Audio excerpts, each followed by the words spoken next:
How to cancel Adobe subscription without fee. Hello everyone, welcome to our channel. Let's see how we can do it. For this, you will have to open up the Adobe Support Center and you should be able to find it quite easily. Simply type Adobe Support on Google and open up this page.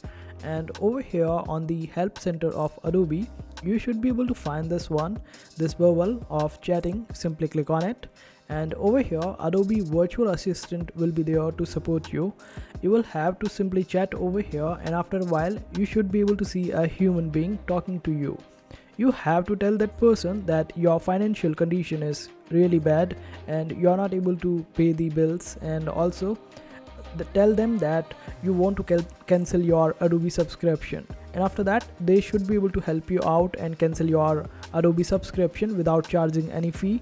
And also, if you get lucky, they would be able to give you Adobe subscription for free without charging any cost. So it would be quite beneficial for you that you are able to cancel the Adobe subscription without any cost and also get the free one. So this is how you do it.